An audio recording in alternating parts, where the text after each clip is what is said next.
Hi everyone, so this is a redo video about the existential paradox of self-defeatist behavior and how it ties into sacred geometry, geometric concepts that are sacred because they are universal, as in they apply everywhere in every facet of our lives and the universe and everything around us. The first time I made this video, it was for a Facebook live stream, and really strangely, like there were certain words that got cut out, like over unity, and when I was talking about specific ideologies, it was as if the bandwidth had just like gone to shit, and just I looked like I was stuttering over those words, or they got cut out or something very strange. So I thought I'd redo it in better quality because I wasn't able to like extract that video out of Facebook and re-upload it, and it was potato quality anyway. But there's a two and a half fold reason for why I'm making a video on this subject. And the first reason is because it fascinates me, and because I keep on the topic of self-defeatism or hypocrisy or contradictions. People that sort of roll in that behavior, for some reason I pick up on it, and I like to expose it. So first reason being that for some reason I'm fascinated by it. And the second reason, or the one and a half other reasons for why I'm making this video is because there's two Facebook groups that I'm on, and every time I post about this kind of stuff, people ask, "What's this got to do with this topic?" or "What's this got to do with this topic?" And those topics, like those groups, one group is about existentialism, and the other one is about sacred geometry. And people in those groups keep asking what the relevance of self-defeatism and hypocrisy and behavior, like self-nullifying behavior, what the relevance of that is to the topic. And so, and I can't get it out of my head how to answer a question like that, because to me it's like, how is this not related? This is the core of what we're supposed to be talking about, right? Like existentialism, the broad nature of the life and the meaning of our existence, and how it ties into our behavior and thought and action and all the processes in between, and how we impact the world around us, and the world around us impacts us, and vice versa, and the nature of existence, and sacred geometry being geometric patterns that we find in the world around us, and those specific patterns which lend to them being universal, so they apply everywhere.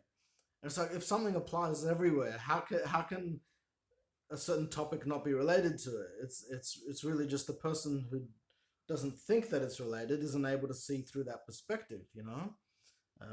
That's really what it is. So um, self-defeatist behavior. Now,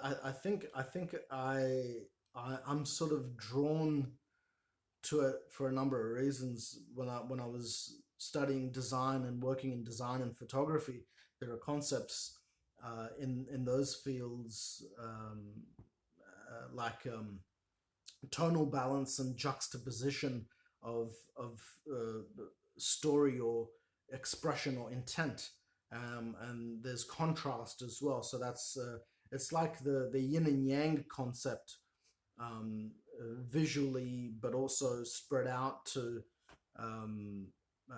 sort of cover themes, as well as just the way something looks. So those kind of situations that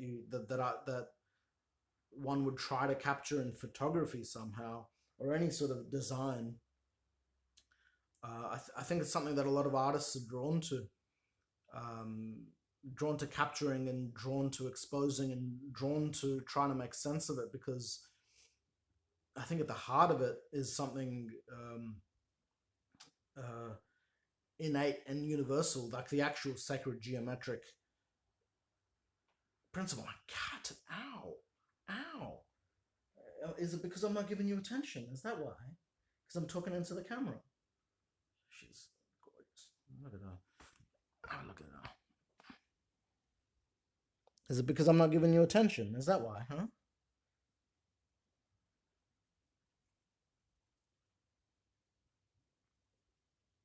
Okay. So, especially uh, in the current sort of social climate where there's a lot of conflict between left and right principles of politics, and different ideologies, and even the nature or the concept of good and bad, or intent and action. That's what I mostly see in the world around me. I see this contradiction, or uh, cat fur.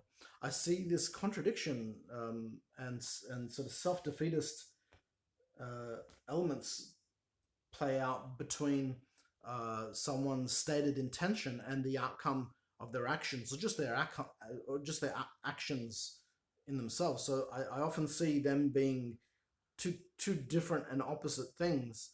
And when I see people who are saying, yeah, our cause or our ideology is for equality and justice, but then they go about trying to achieve equality and justice by being discriminatory and doing unjust things, then it doesn't marry. It doesn't make sense. In a way, it does make sense, but on the surface, it doesn't make sense. For some reason, these people can't see that it doesn't make sense either. And for some reason, it seems to be lumped towards the left side of politics, at least what I'm seeing from my perspective in the modern social climate of 2020, and maybe the last few decades as well. But certainly for myself personally, over the last 10 years, I've been seeing this. And it's sort of this self defeatist sort of nature and behavior. There are two elements to it. You can either be aware of it and you can take advantage of it, or you can be completely oblivious to it and let it destroy you.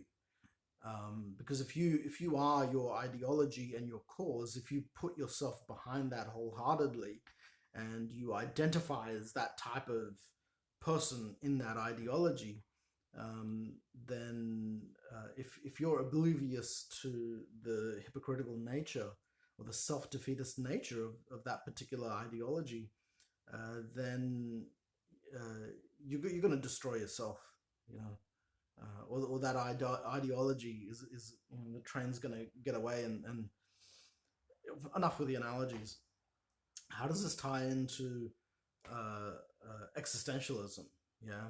Well, when you think about someone's existence and the purpose and nature of their existence, and then you think about a particular individual or a group that might be somehow against their own intentions, even seeking to destroy themselves, yeah, and undermine their own cause, then what is the purpose of their existence? Yeah, what is the process and methodology of their existence, and um, does it actually have meaning? What is the meaning that we can extract from self defeatism, and how does it tie into sacred geometry? Now, what we're essentially talking about with self defeatism is um, this not a pattern as much as it's a structure that overlaps over itself. It inverts, and it flips over like you seeing yourself in the mirror, for example. It or even audio um, audio waves. Yeah, I know they just draw it as a two-dimensional wave going up and down, but it's more like a three-dimensional that goes in every direction like a donut, right? But um, if you get two waves, and they in one is an invert of the other wave, an audio sound, yeah, wave, and you overlap them, yeah, one positive, one negative, then you end up getting zero. You end up getting like a noise cancelling. That's how noise cancelling headphones work. Uh, it's a simple, logical, mathematical uh, equation as well. It's just, 1 + 1 equals 2, and 1 - 1 equals 0. Um, and with like in the actual structure of sacred geometry, we have this is like a it's a flow ring toy. That's what it actually is. You can buy these for about $15. But what this basically is a bunch of concentric circular rings, and they're machined, or they're spun around and around and around, and at some point there's an inversion in that series of rings of that rotation. There's an inversion, and it folds over in on itself, and because of that, it allows it to do this. Don't fall over. It allows it to take on this shape, which is kind of like a donut shape. It's I think it's like a toroidal hyperboloid. I think a hyperboloid is like the one of the sections on here, and then the tor. Anyway, it's roughly the size and, well, the shape of a donut. The point is that you have this point in the middle here where you have zero, yeah, where you have nothing, and then it expands out, and then it starts to collapse in on itself and go back down to the zero again. Just imagine that this thing is sort of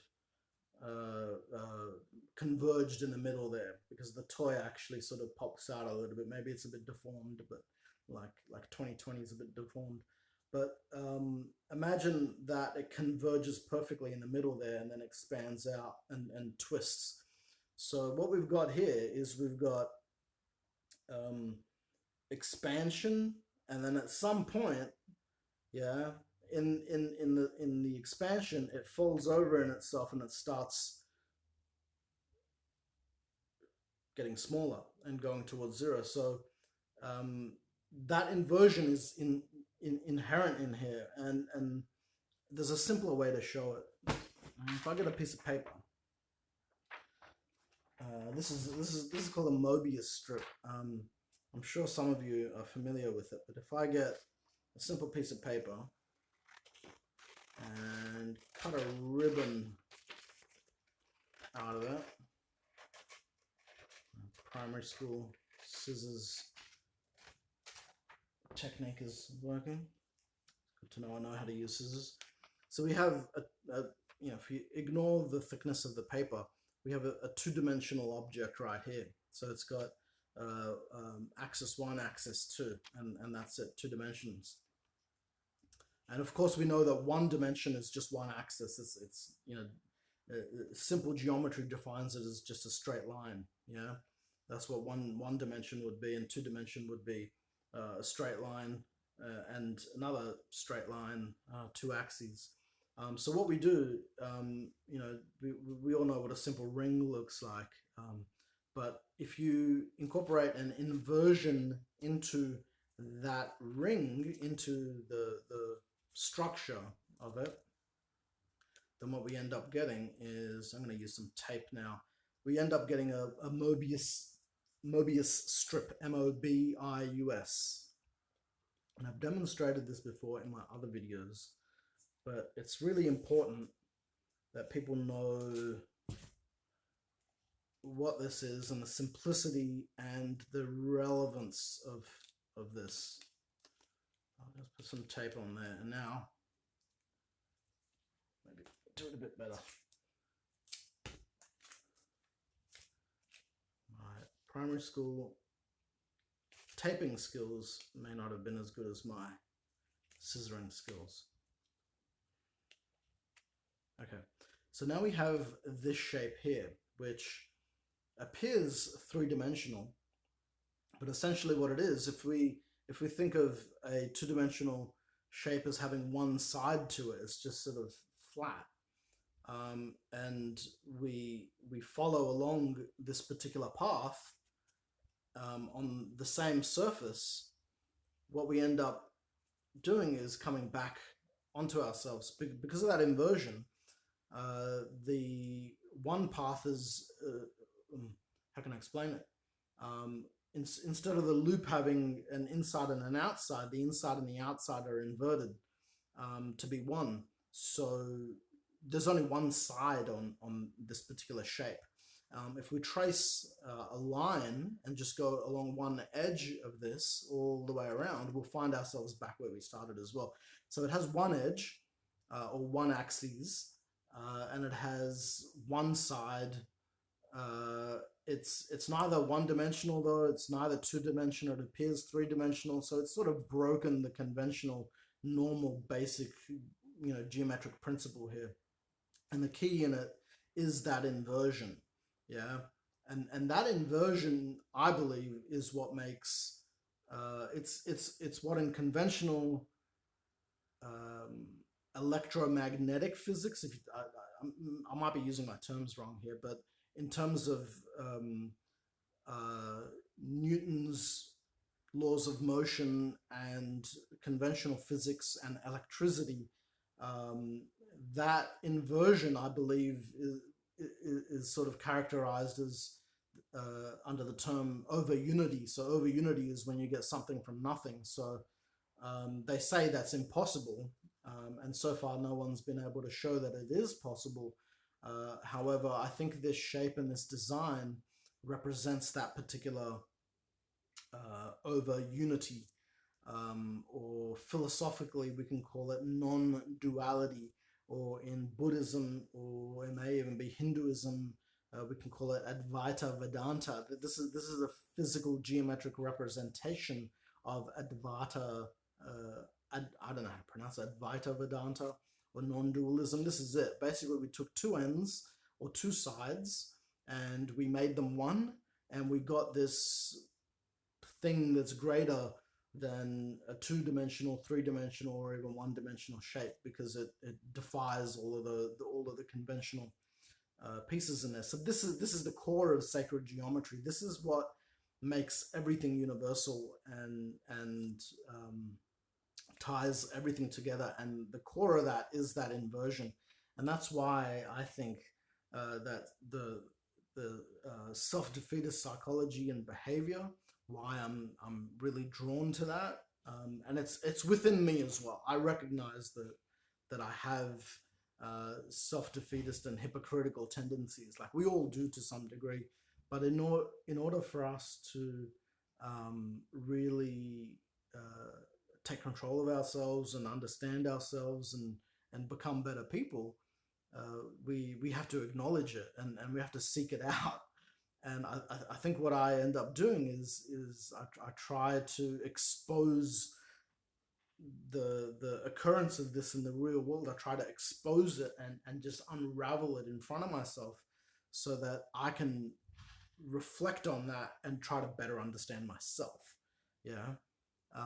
So I acknowledge that I'm when I get stoned and when I get paranoid, I'm like the most hardcore self-defeatist in my mind. I'm like the worst. But what I see it differently in the outside world. So the kind of self-defeatism that I see out there isn't necessarily what I see in myself, but it relates. And I think that's part of the reason why I'm fascinated by it as well. It's to better understand myself. But what I see, to give you examples, there's some basic stuff that we were taught in primary or elementary school. If you're in North America, they call it elementary school. In Australia, we call it primary school. So early education. So we were taught some basic lessons and basic ideas about stuff when we were kids. And from what I'm seeing, early education and the things that parents and teachers and the curriculum is teaching kids now seems to be a complete inversion of what we were taught. The basic, some of the basic principles that were being taught in school when I was younger. And that they claim to do it for the same reason, but it doesn't. It doesn't pan out as a success as far as I can tell. Like you've got the phrase, "Sticks and stones may break my bones, but names will never hurt me." And we were told that as kids all the time. We heard it all the time. It was nice and catchy, and we sat there and we'd think about it. It's like, yeah, okay, yeah, that makes sense. Now I understand. Like I'm not gonna, even if I might get upset initially about someone calling me names, I'm not gonna let it get to me. Ultimately, I have power over how much I'm gonna let it get to me. And that's something that was instilled in us as children. And now what I'm seeing is that there are parents and teachers that are teaching kids that words will cause you physical harm. There was a viral story that broke out several years ago where a teacher was saying that there was a primary school teacher with infants, very impressionable minds. And she had a class exercise done up where she brought two apples to class, and one of them was a fine normal apple, and the other one, what she had done before class was just tap it and lightly bash it on the table, all around. Not enough to break through the skin, but enough to sort of cause it to become soft and squishy under the surface. Um, and then what she got the children to do in the class was she separated the two apples and she said, okay, this apple, this one here, that she's specifically selected. This apple here is the one that I want you all to say nice things to it and be friendly to it and encouraging. And this apple here, I want you to be mean to it, say nasty things to it, tease it, go over the top, yeah. And both of them, she knew what apple she was placing where, obviously. And after the kids are done with the exercise, as they're instructed, the teacher cuts the apples open, and the first one that were being really nice to, it looks like a normal apple on the inside, nice and healthy. And the other one, they cut it open and it's all bruised on the inside. And the kids are aghast. They're like, what the hell? It's like, oh my God, our words have hurt this apple. And the teacher's like, yeah, you see, when you say mean things to people, you may not see on the outside that it's hurting them, but it hurts them on the inside. So, and the teachers are doing this with the intention that it's going to make kids nicer. Yeah. And fair enough, that's a good intention, promote being nice, yeah. But you shouldn't instill them with the idea that words are going to cause physical damage, because that settles them in a victimhood mindset where, like who knows what word they're going to subjectively interpret, or what tone they're going to subjectively interpret while they're growing up as being a bad word that causes them harm. And the thing is that when you talk to people about why are you teaching kids this, then they'll point to scientific studies where someone was people were verbally abused as children, and then decades later it's resulted in a deterioration of brain matter or something like that, psychological and physical deterioration. It's like, hold on, you're talking like decades, the 20, 30 years, and that's there's no direct correlation between saying, in that example, there's no direct correlation between saying mean things and it resulting in physical harm. The physical harm comes from that person thinking about it over and over and over and over again and not letting up on it and letting it dwell inside them, and it affecting their ongoing thoughts and behavior and their habits and their lifestyle. And there are so many steps of separation between the verbal abuse and the physical deterioration that you can't, like, to tell a kid that it's going to happen is denying them the opportunity to be able to combat it by saying, hey, look, I'm not gonna, you know, I'm not gonna let some idiot who doesn't even know me say all this stuff about me because it's not even true. You know what I mean? In like 99% of situations, where kids are being bullied or verbally abused, like this shit ain't true. You know what I mean? Even as adults, how can you let it get to you? Um, well, I can understand how you can let it get to you, but you shouldn't have to. You shouldn't be bound to it getting to you in the first place. Kids shouldn't be taught about this kind of stuff. So they should be taught what they were originally taught about. Sticks and stones not breaking, sticks and stones breaking their bones, but words not hurting them. If you tell them that words are going to hurt them and show them bloody bruised apple examples, then yeah, victimhood mentality. They're going to need their safe spaces when they grow up. They're not going to be ready for the outside world. The outside world's going to consume them. They're going to live their lives as victims. And if everyone around them is doing the same thing, they're going to think it's normal. They're just going to they're going to find an opportunity to become a victim. That's what they're going to do. Yeah, and that's what's happening in today's society. You see, people get sort of lifted up and praised, and their GoFundMe pages get flooded with donations and stuff if they're a victim. And the media pedestals these people up. So there's incentive there for so it's twisted kind of incentive there for people to find a status in victimhood. Um, there's also what other things that they told us as kids? Like think before you speak. It's just simple stuff like that. Think before you speak. Like and a growing amount of adults just aren't doing it. They're not like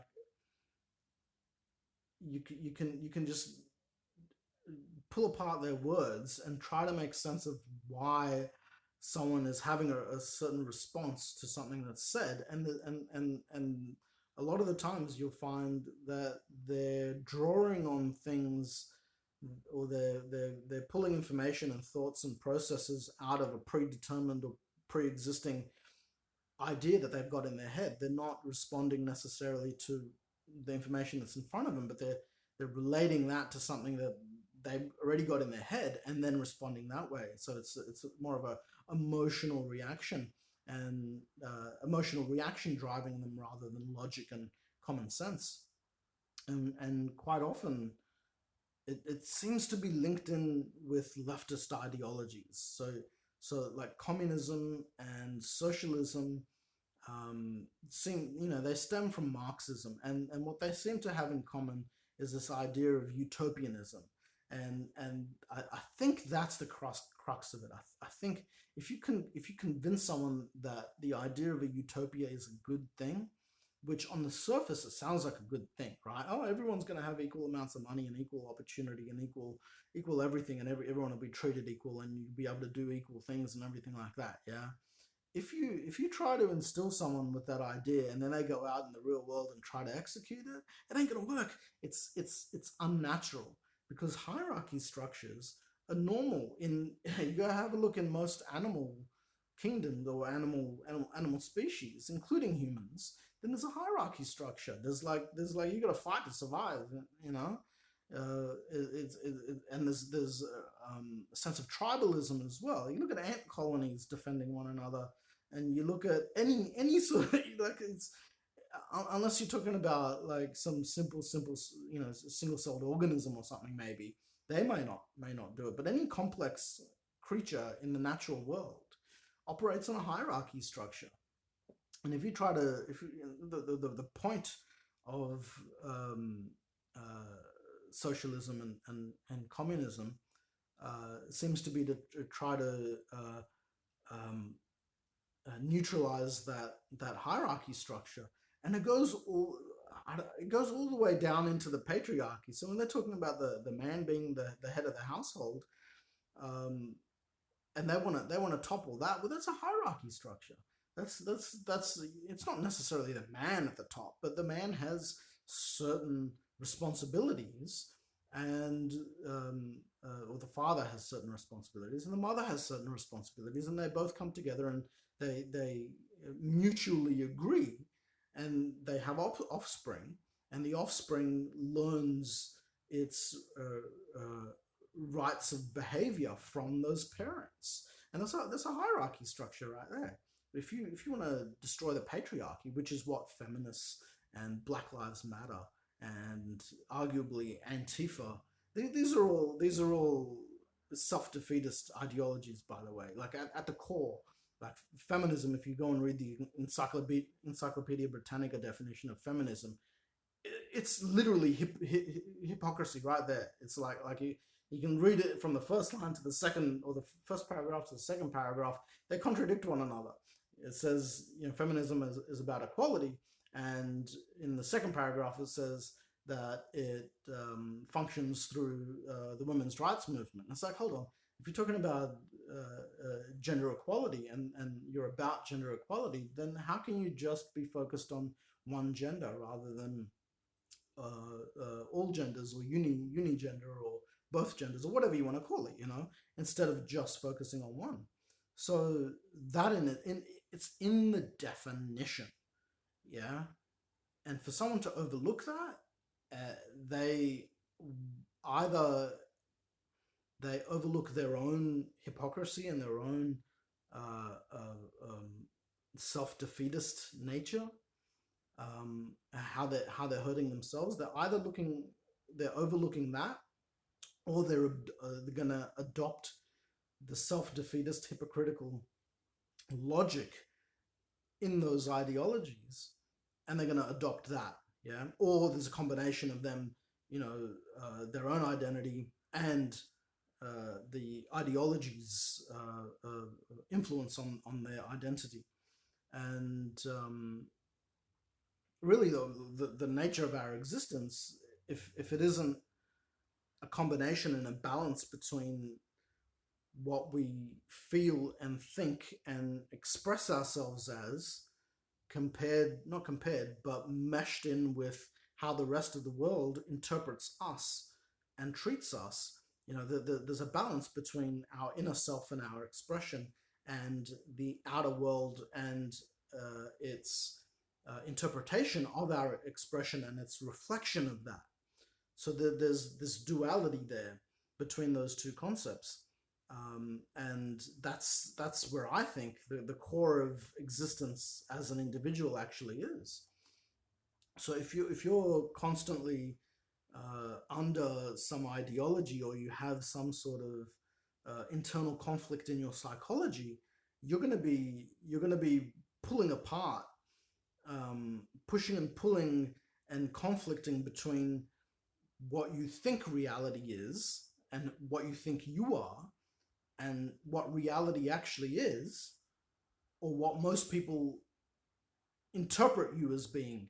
So there's going to be a constant struggle, and that constant struggle doesn't get resolved unless you acknowledge your hypocrisy, and unless you're humble, and you're able to introspect and look at yourself on the inside and acknowledge your faults. Unless you do that, you're not going to be able to overcome the self-defeatist nature, and you're not going to be able to put some value into your existence, and you're not going to understand what the universal nature of the world and the universe and our own psychology is.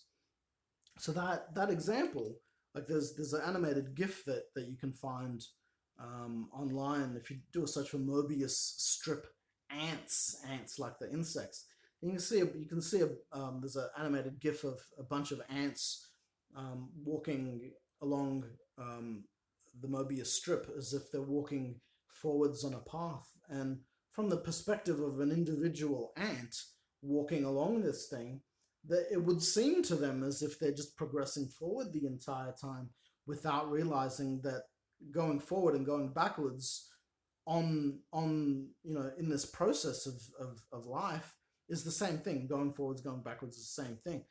And the only time it's not the same thing is when you acknowledge your perspective, when you see that even though you're sitting here and you're trying to move forward, even though you're doing that, you can imagine yourself from over here, looking at yourself over here, knowing that you're just revolving around in you know, back and forward. Well, forward and backward, same thing.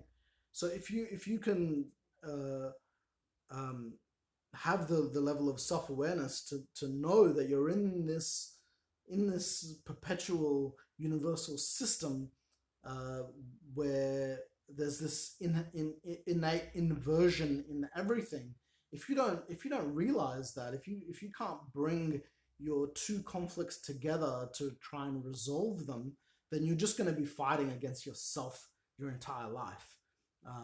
And the more you do it, the more you put a mask over your reality in order to appease some level of comfort that what you believe in is actually the truth, then the harder it is going to be for you to tear away all that false information that's built up over the years. And you know, that's cognitive dissonance, what we're talking about, the conflict between your interpretation of reality and what reality actually is. Um, and Confirmation bias would be you ignoring certain facts or dismissing certain facts in order to stick to a preconceived narrative that you've already established, just to keep yourself happy and in a state of comfort rather than being able to face a harsh reality. So when I bring up hypocrisy and self defeatism, uh, and I do it often. If I, you know, when I spot it out there in the wild, I do it often. It's because there's something innate to it. There's this kind of harmonious beauty to it ultimately. But for people that don't recognize it and don't see it in themselves, all I see is those people digging a hole and then falling in it, digging a hole and falling in it, and sometimes like I'm not. You don't even have to do anything, and people are just they're in the mindset and the habit of doing this over and over again. They think that there's something productive and normal about it, and then they try to protect themselves once they've fallen in the hole. So no. I haven't fallen in a hole. I'm doing the right thing. Um, and that's yeah. It seems to be quite prevalent with leftists. I'm seeing with the left side of politics. I'm starting to see it with the right side as well. There are some, you know, when you look at the political spectrum from left to right to centrist, there's a horseshoe shape, and you know, opposite to people who are relatively neutral to politics. Opposite to that is both the extreme left and right of politics, or ideologies, and you know, authoritarianism, leftist communist authoritarianism is so similar to hard right fascism. It's so similar. It's just that you've got a different intention, but almost the same outcome out of both of them, and both of those people don't realize, like, there's hardly any fascists out there. Seriously, I just don't see them. Yeah, but leftists are everywhere. It's like the media and in politics and in education system and in celebrities and stuff like that. It seems to be what they pander to, you know, because it sounds good. It sounds good that we want equality, but you know, you gotta first acknowledge that people aren't equal, right? Um, but if you overlook that, then you're just gonna be shouting into the wind, and people are going to be standing next to you also shouting into the wind. And it's like nature doesn't give a fuck about your feelings and your emotions, and whether you want equality or not. Because if you, and this has been done in experiments, if you try to force a natural system into a state of equality, or utopianism, where everyone has the same opportunity and the same outcome, if you try to force that, then nature will find another way to reconstruct itself into a hierarchy. They did these mouse utopia experiments in the 60s or 70s, and they tried their best to get these mice living in a colony to actually have the same access to food and be fed the same way, have the same access to sleep and exercise and mating and all that kind of stuff, but that's not nature. That's not nature. So any utopian ideology, or any ideology that tries to push for an equal outcome, which is uh, an earmark? No, it's a hallmark. It's a hallmark of utopianism. Like an equal outcome is a hallmark of that. If you see anyone trying to push for equal outcomes, they've got a utopian mindset, and it's fucking unnatural, man. It's unnatural. Like we're not supposed to all be equal. We're not supposed to be like a hive mind. That's like ants or something. Hence the animated GIF with the ants walking on it, just thinking that they're moving forward but not. Sort of. It's very appropriate. That's all. Thanks for listening. Yeah. So that was the existential paradox of self-defeatism and how it ties into the sacredness of sacred geometry.